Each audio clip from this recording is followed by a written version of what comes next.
You're listening to A Chapter a Day, a daily podcast. The Bible comes alive as we read a chapter out loud each day. Good afternoon. Welcome to A Chapter a Day. Today is July 23rd. Happy birthday to my sweet niece, Ellie. And I am reading Matthew chapter 23. It says, "Then Jesus said to the crowds and to his disciples, 'The teachers of the law and the Pharisees sit in Moses' seat. So you must obey them and do everything they tell you. But do not do what they do, for they do not practice what they preach. They tie up heavy loads and put them on men's shoulders, but they themselves are not willing to lift a finger to move them. Everything they do is done for men to see. They make their phylacteries, which is boxes containing scripture verses, worn on forehead and arm.'" That's interesting, isn't it? Phylacteries, there's no word. "They make their phylacteries wide and the tassels on their garments long. They love the place of honor." I'm looking to see if they use that same word in King James Version, and they did. Okay. "They love the place of honor at banquets and most important seats in the synagogues. They love to be greeted in the marketplaces and to have men call them rabbi. But you are not to be called rabbi, for you have only one master, and you are all brothers. And do not call anyone on earth Father, for you have one Father, and he is in heaven. Nor are you to be called teacher, for you have one teacher, the Christ.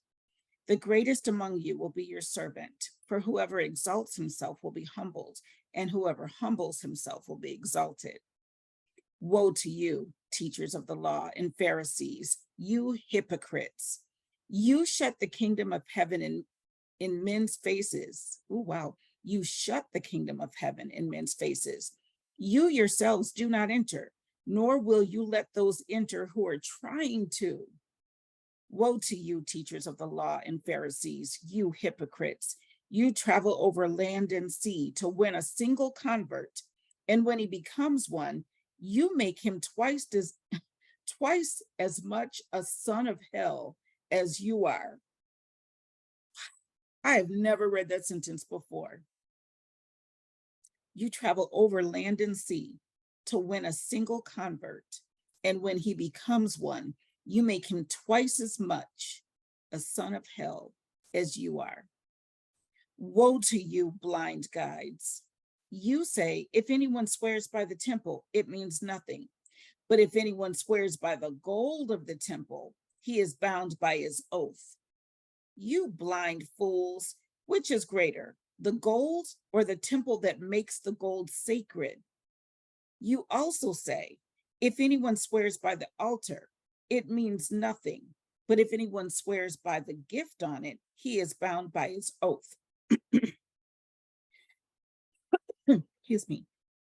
"You blind men, which is greater, the gift or the altar that makes the gift sacred? Therefore, he who swears by the altar swears by it and by everything on it." Something shadows in the "And he who swears by the temple swears by it and by the one who dwells in it.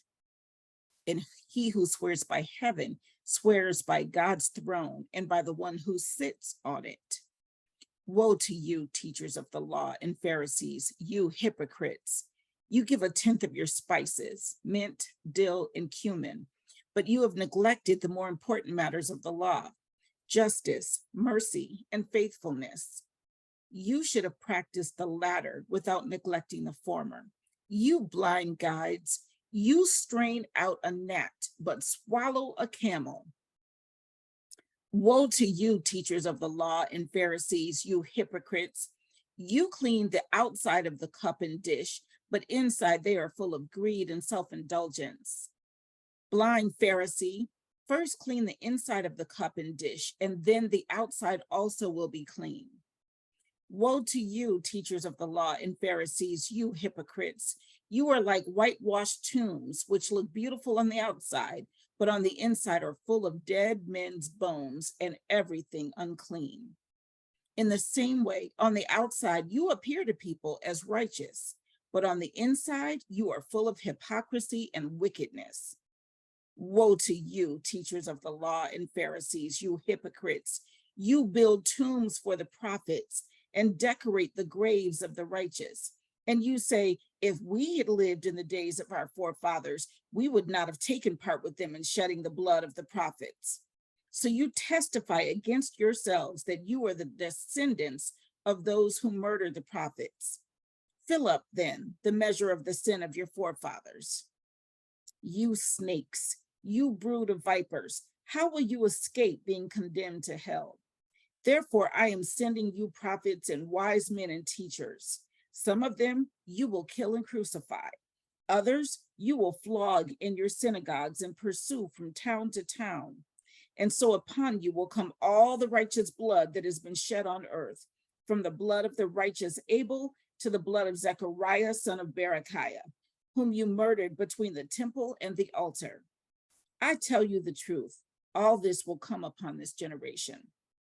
Oh, Jerusalem, Jerusalem, you who kill the prophets and stone those sent to you, how often I have longed to gather your children together, as a hen gathers her chicks under her wings, but you were not willing. Look, your house is left to you desolate. For I tell you, you will not see me again until you say, blessed is he who comes in the name of the Lord. Wow.